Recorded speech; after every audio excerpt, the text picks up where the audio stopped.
Olá, Deus abençoe a sua vida, Deus abençoe esse dia. Vamos começar mais um livro, mais uma carta do apóstolo Paulo. Hoje vamos começar a carta aos Efésios e vamos ler capítulo 1 ao capítulo 3. Vamos lá, capítulo 1 da carta aos Efésios. Essa carta é muito interessante.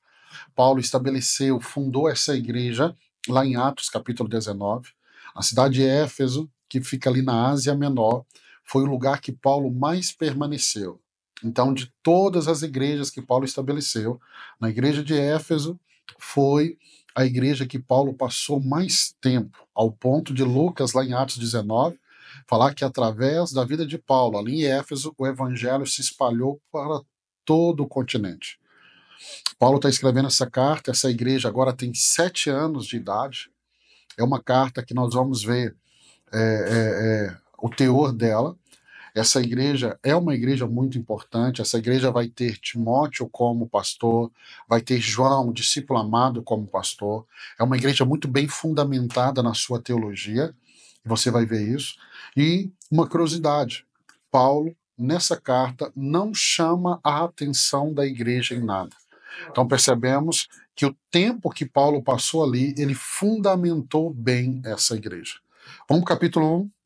Capítulo 1, nós temos aqui a bênção espiritual em Cristo, né? Então, verso 1 ao 3, Paulo faz a sua saudação e Paulo fala da bênção espiritual. Olha o verso 3.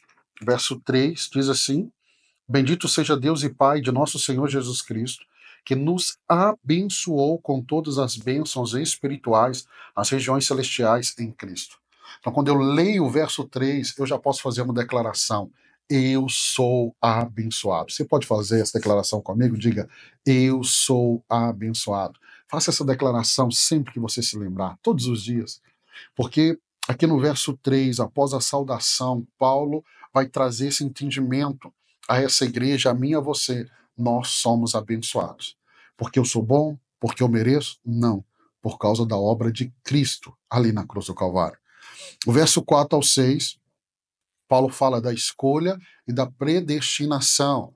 Então ele fala que Deus nos escolheu em Cristo antes da fundação do mundo para sermos santos e irrepreensíveis, predestinados para a adoção como filhos. Pastor, me explica, meu irmão, Deus é soberano.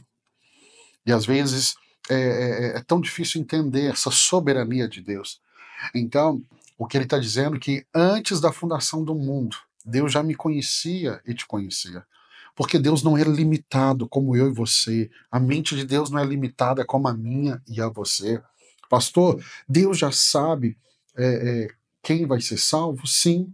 Deus sabe como começou, como começa a história, e Deus já sabe como ela termina. Deus não é como eu e você, que estamos vivendo um dia de cada vez. Deus não é limitado por esse tempo, pelo Cronos. O verso 7 ao 10, ele fala da redenção em Cristo. Redenção em Cristo.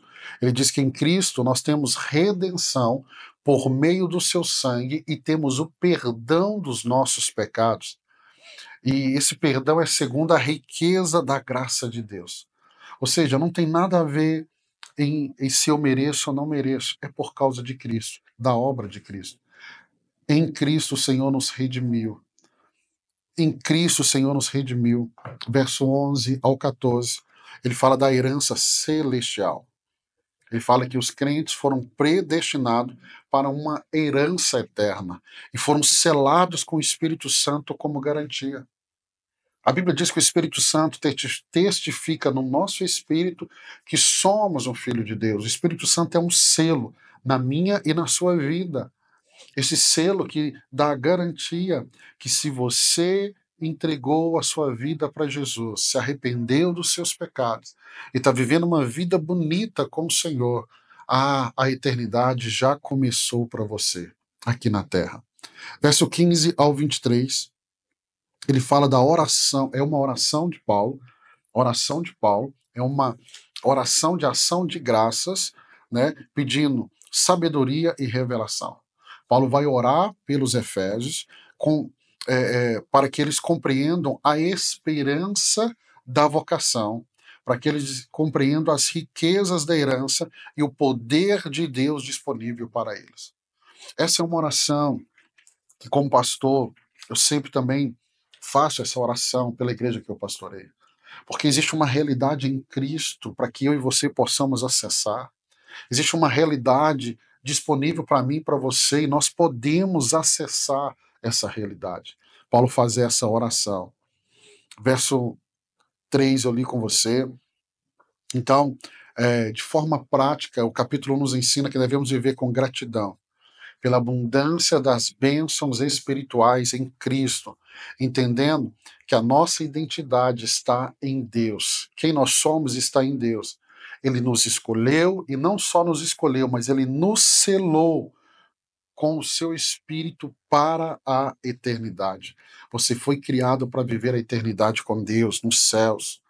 O capítulo 2, aqui em Efésios, Paulo fala da morte espiritual e a vida em Cristo. Verso 1 ao 3, ele fala da condição passada. Qual que era a condição passada? Estávamos mortos em pecados. Era a minha, a sua condição. Paulo descreve aqui o estado dos crentes antes de Cristo. Como que nós estávamos? Mortos em nossos delitos e pecados.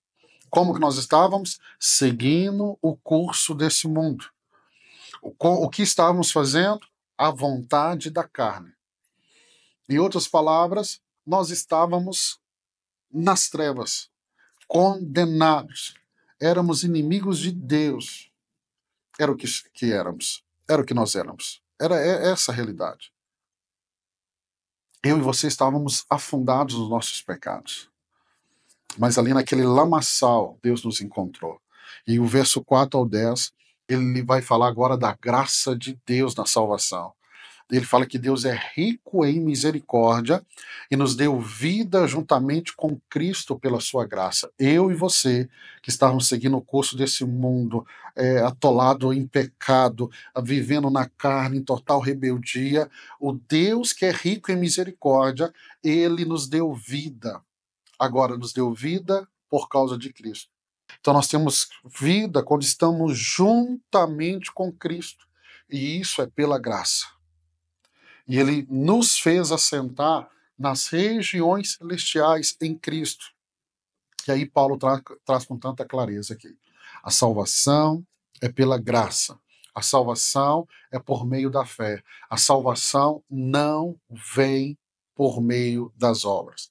Então não é pelaquilo que eu faço, é pelaquilo que Cristo fez.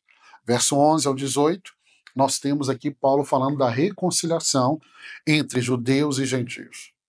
O que ele vai dizer é que Cristo derribou as barreiras, destruiu as barreiras entre judeus e gentios. Ou seja, essa bandeira racial, cultural, não. E Deus está criando para si um novo homem, reconciliando ambos com Deus. Não importa se eu sou judeu, se eu sou gentio, em Cristo Jesus, Deus está nos reconciliando com Ele, com Ele. Verso 19 ao 22, Paulo fala da edificação do corpo de Cristo. Aqui, Paulo fala que os crentes, os cristãos, são membros da família de Deus. Então, quando eu nasço de novo, entrego minha vida para Jesus, eu sou enxertado nessa nova família. Eu começo a fazer parte da família de Deus. E ele diz: nós estamos sendo edificados sobre o fundamento dos apóstolos, sobre o ensino dos apóstolos. Aonde estão esses ensinos? Aqui, nessa Bíblia que estamos lendo. Então, nós somos edificados nos ensinos dos apóstolos e tendo Cristo como a pedra angular. Lembra lá do Evangelho que Jesus fala que uma casa construída sobre a pedra, a minha vida, a sua vida, está sendo construída sobre a pedra, sobre a rocha, e o nome dessa rocha é Jesus Cristo. Então esse capítulo nos desafia a viver como novas criaturas. Nós nascemos de novo. Antes estávamos andando no curso desse mundo, atolado em pecado, mas Cristo nos resgatou, nos salvou, e agora eu vou andar em novidade de vida. Vamos ao capítulo 3. Capítulo 3 é onde Paulo fala do mistério revelado. O verso 1 ao 7, ele fala do ministério de Paulo aos gentios. Paulo vai descrever seu chamado para revelar o mistério de Cristo, que os gentios são co-herdeiros. membros do mesmo corpo e participantes das mesmas promessas em Cristo. Então esse é o mistério. Deus está trazendo um povo que não era povo de Deus, que não foi chamado para ser povo, mas porque eles reconheceram Cristo, eles estão se tornando povo de Deus. Verso 8 ao 13, ele fala da missão de proclamar as riquezas de Cristo. Paulo vai se considerar o menor de todos os santos, mas foi chamado para proclamar as insondáveis riquezas de Cristo e revelar a sabedoria de Deus.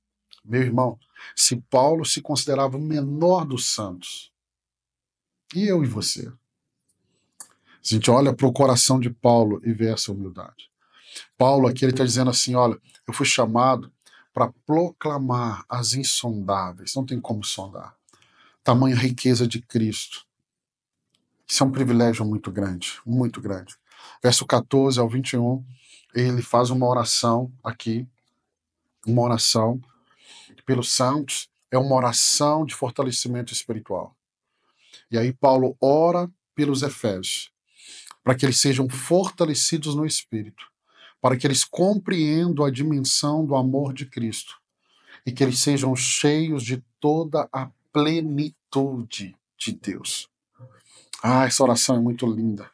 Ou seja, Paulo quer que esses irmãos, eles mergulhem em Deus, que eles recebam mais e mais e mais e mais de Deus. Ler o capítulo 3 é saber que nós fazemos parte de um plano eterno. E eu e você fomos chamados para proclamar a riqueza de Cristo e de viver na plenitude do seu amor. Pastor, eu tenho experimentado muito de Deus, louvado seja o nome do Senhor, mas ele ainda tem mais. Você pode ir mais fundo, você pode mergulhar ainda mais em Deus. Quero abençoar a sua vida. Terminamos os 3 primeiros capítulos aqui da carta aos Efésios. E amanhã, se Deus permitir, nós vamos ler os 3 últimos capítulos e finalizar a carta aos Efésios. Deus abençoe a sua vida.